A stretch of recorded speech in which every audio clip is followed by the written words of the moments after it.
Udara siang ini panas sekali, mana rumah masih jauh pula, gerutuku. Memang matahari kali ini tak seteduh biasanya. Aku berjalan sambil menahan rasa lapar. Aku berharap ibu telah selesai memasak, jadi ketika sampai di rumah aku langsung bisa makan. Kutendang kerikil-kerikil di tengah jalan yang lenggang.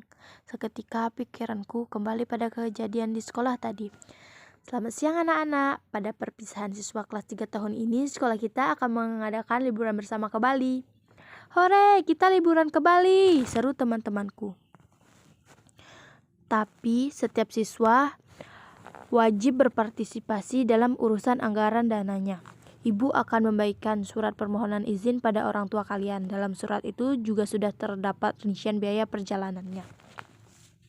Oh no, biaya sendiri, pupuslah harapan liburanku. Ayah dan ibu pasti tak akan menandatangani surat permohonan izin ini. Hei Randy, kamu ikut kan? Tanya Tio. Belum tahu, nanti kutanyakan dulu pada ayah dan ibu. Hahaha, kayaknya kamu gak bakalan diizinkan deh Ran. Paling orang tuamu gak bisa bayar. Kalau aku sudah pasti ikut. Masalah biaya mah gampang. Aku kan anak orang kaya. Hahaha. Begitulah sombongnya Dimas padaku. Aku kesal, aku harus ikut ke Bali agar Dimas tak meremehkanku lagi. Setelah kurang lebih 20 menit, aku sampai juga di rumahku yang meskipun kecil tetapi lumayan nyaman untuk ditinggali. Assalamualaikum Bu, salamku pada ibu. Ku lempar sepatuku ke atas rak silver di samping dapur. Waalaikumsalam, pulang sekolah kok marah-marah Ran? Bu, di perpisahan kelas 3 tahun ini sekolah ngadain liburan ke Bali. Ini surat permohonan izinnya. Aku ikut ya, semua teman-temanku pada ikut. Aku bakalan malu kalau gak ikut. Pokoknya aku harus ikut, paksaku pada ibu sambil membanting diri ke sofa ruang tamu. Biaya sendiri Ran, sebanyak ini. Kayaknya ayah dan ibu tidak bisa deh. Ayolah Bu, semua teman Randy pasti ikut. Masa Randy gak boleh? Jawabku ketus. Bukannya gak boleh sayang, kamu kan tahu sendiri, uang ayah dan ibu tidak banyak. Kamu akan masuk SMA dan Mbak Vita kan kuliah. Tahun ini kita butuh biaya yang enggak sedikit untuk sekolah kalian. Jadi kita harus memilih hal-hal yang prioritas. Kalau hanya sekedar liburan, kamu kan bisa jalan-jalan dan main sama teman-teman kompleks atau sama Mbak Vita. Ah ibu, tapi aku malu diajak teman-teman kalau gak ikut. Ibu mau kalau kita dibilang miskin hanya karena gak punya uang untuk liburan. Assalamualaikum, sapa Mbak Vita. Umur panjang tuh Mbak Vita, baru disebut namanya udah nongol. Waalaikumsalam, jawabku dan ibu. Aku sudah malas bicara. Segera aku beranjak dari sofa dan menuju ke kamarku. Kenapa Bu, si Randy ngambek ya? Ujar Mbak Vita. Ran, nanti ibu coba bicarakan dengan ayah dulu. Kamu ganti baju lalu langsung makan ya, teriak ibu dari ruang tamu. Terlambat Bu, nafsu makanku telah lenyap. Seiring pernyataan tiada biaya untuk liburanku tadi. Gubrak, ku banting pintu keras-keras untuk melampiaskan kekesalanku. Kenapa ya? Padahal kan tidak membutuhkan banyak biaya. Aku pengen sekali ikut. Aku kan belum pernah ke Bali ya. Kalau aku gak ikut, apa kata teman-teman nanti? Apa kamu bilang? Tidak membutuhkan banyak biaya? Kamu kira liburan ke Bali kayak mancing di sungai kampung sebelah? Biarkan saja teman-temanmu itu mengolok-olokmu. Memangnya mereka yang membiayai hidupmu. Kamu kan tahu nak, ayah hanya seorang guru. Penghasilan ayah gak seberapa. Sedangkan ibumu tidak bekerja. Gaji ayah harus cukup untuk menghidupi kalian dalam sebulan. Tapi ya... Sudahlah, pokoknya kamu gak bisa liburan ke Bali. Titik. Kalau kamu masih melawan, pilih liburan ke Bali atau melanjutkan sekolahmu ke SMA. Ayah beranjak ke ruang tengah menyisakan bisu di mulutku. Diputarnya TV dengan volume keras, aku berpikir sejenak. Mana mungkin hanya karena liburan ke Bali lalu aku tidak bisa melanjutkan sekolah. Tapi aku malu pada teman-teman. Mereka pasti mengatai aku. Aku pusing. Kau pikir lebih baik aku bermain saja di luar rumah. Ku tinggalkan tugas menyapu dari ibu. Kan ada Mbak Vita, biar dia saja yang mengerjakannya. Ku cari-cari sendal hitam bututku yang berserakan di antara sandal-sandal penghuni rumah lainnya. Entah mengapa mereka enggan menata sendal-sendal mereka di rak sepatu, sehingga teras rumahku yang kecil ini menjadi lautan sendal. Awalnya aku ingin mengubah kebiasaan itu, namun tidak ada kesadaran dari mereka. Ya sudah, aku juga masa bodoh, ikut kuletakkan pula sendalku di teras. Setelah sendalku ketemu, segera aku telusuri setiap ruas jalan kampungku. Kok sepi ya? Kemana anak-anak yang biasanya meramaikan kampung di pinggiran kota ini? Mungkin mereka lagi istirahat. Niatku untuk bermain terhapus oleh sepinya jalan. Aku pun terus melanjutkan perjalanan sambil masih memikirkan cara agar aku tetap bisa liburan ke Bali. Kenapa ya orang tuaku miskin, minta ini nggak dipenuhi, minta itu nggak bisa juga. Coba kayak teman-temanku, orang tua mereka ada yang dokter, pegawai, hingga pejabat negara. Kemana hormat negara ini pada guru-gurunya? Beragam tanya menghadapi otakku. Tak terasa sudah hampir 1800 detik aku melangkah tanpa arah. Di mana ini? Ku tengok kepala ke kanan dan kiri, mencari-cari nama daerah tempatku berdiri sekarang. Oh, ternyata di desa Sukasari, tidak begitu jauh dari kampungku. Namun letak desa ini lebih ke tengah kota dibanding kampungku. Suasananya lebih ramai. Tiba-tiba, "Kak, kasihani saya, Kak. Sudah 2 hari belum makan." Suara lirih mengagetkanku. Kutundukkan kepala. Terlihat seorang bocah yang kira-kira berumur 8 tahun berpakaian tambalan serta lusuh mengadahkan tangan padaku. Aku menelan ludah, terdiam saat mengamatinya. Gila, anak sekecil ini diajari mengemis, dia pun belum makan 2 hari. Kurogoh saku celana, hanya menemukan 300 rupiah. Aku hanya punya segini, kataku. Lalu menaruhnya di telapak tangan bocah malang itu. Gak apa-apa, Kak, ini pun sudah lebih dari cukup. Makasih ya, Kak. Makanan apa yang harganya 300? Tanyaku, heran sambil membayangkan betapa kecilnya porsi makanan itu.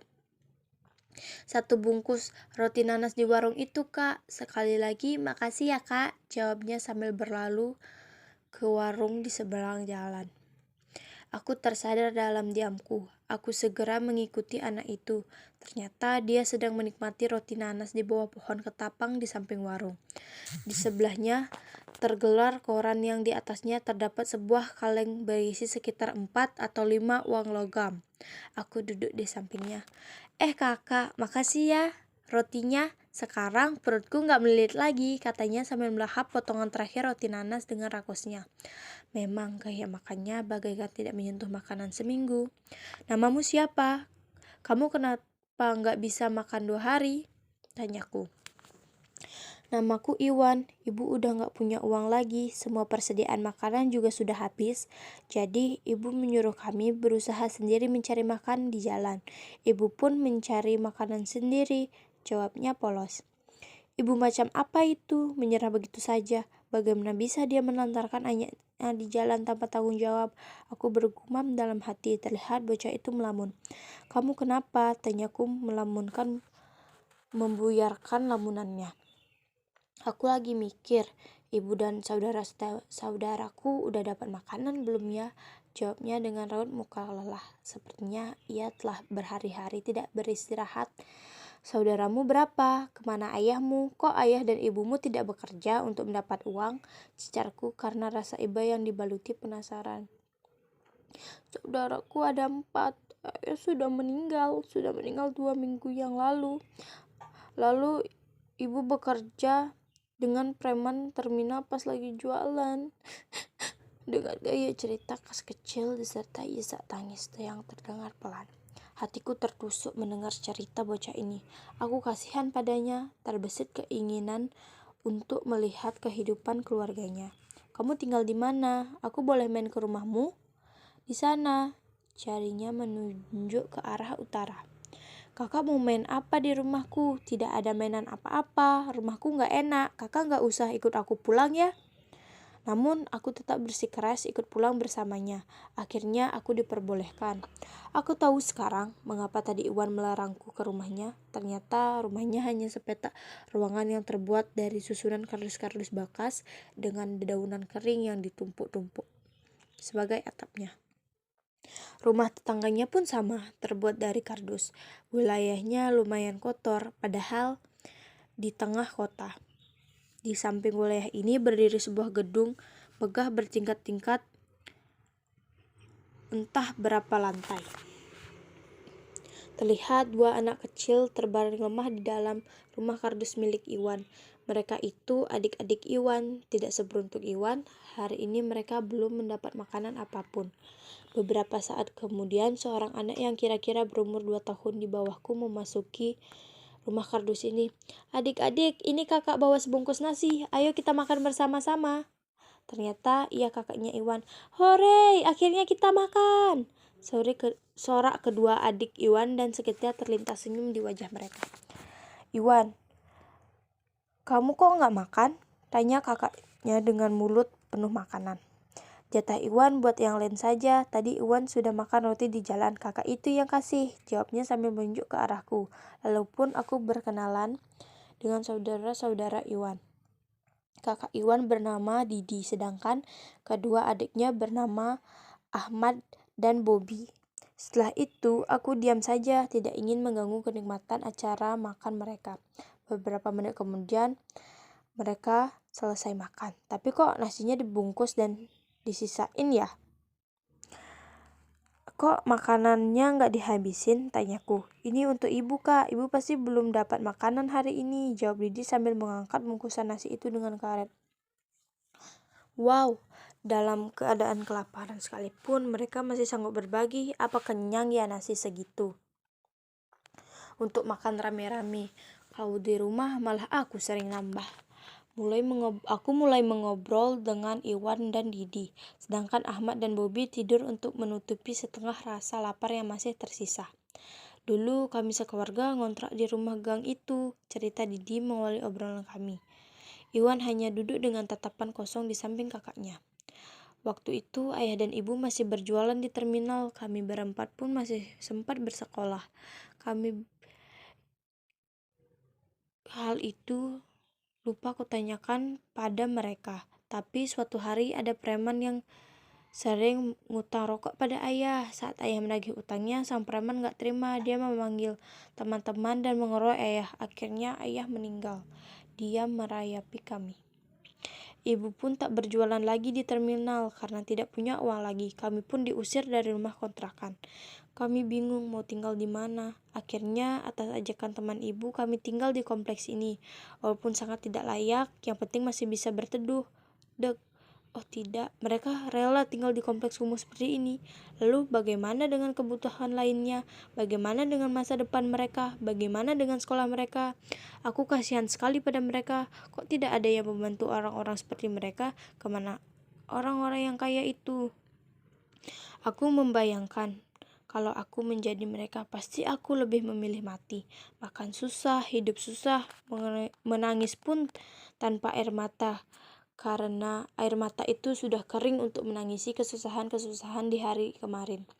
Sebenarnya kami masih ingin melanjutkan sekolah, tapi apa daya, untuk makan saja kami harus mengemis. Cari-cari pekerjaan susah sekali. Mau tidak mau kami harus mengemis. Lanjut Didi. Sungguh sangat tidak bersyukur diriku jika masih menggerutu akan kehidupanku. Aku banyak maunya pada orang tuaku, sedangkan apa yang aku berikan untuk mereka? Aku menyesali semua keluhanku di masa lalu, padahal masih banyak orang yang jauh di bawahku. Kemana aku selama ini? "Kak Randy, ini bagaimana?" tanya Iwan. "Oh begini," jawabku dengan sabar. Walaupun soal ini telah berkali-kali kujelaskan, namun Iwan masih saja tidak mengerjakannya. Ya, di liburan panjang ini aku mengajak Iwan serta saudara-saudara dan teman-temannya untuk bermain di rumahku. Kami bermain di halaman rumahku yang tidak begitu besar, tetapi lumayan asri. Kami main petak umpet, kejar-kejaran, berkebun. Bahkan aku dan Mbak Vita juga mengajari mereka pelajaran-pelajaran dasar seperti berhitung, menulis, membaca, dan lain-lain. Ternyata di antara mereka masih banyak yang belum bisa membaca. Aku sudah melupakan liburanku ke Bali. Biarlah aku dikatai yang macam-macam oleh teman-temanku. Toh memang ayah dan ibu tidak lagi punya uang untuk membiayainya. Aku tidak bisa memaksakan kehendakku. Aku harus mengerti mereka. Mungkin di lain waktu, kalau mereka sudah punya uang, baru aku bisa jalan-jalan keluar kota. Yang penting liburan kali ini berbeda dari liburan-liburanku biasanya. Lebih indah karena aku bisa melakukan sesuatu yang bermanfaat bagi orang lain.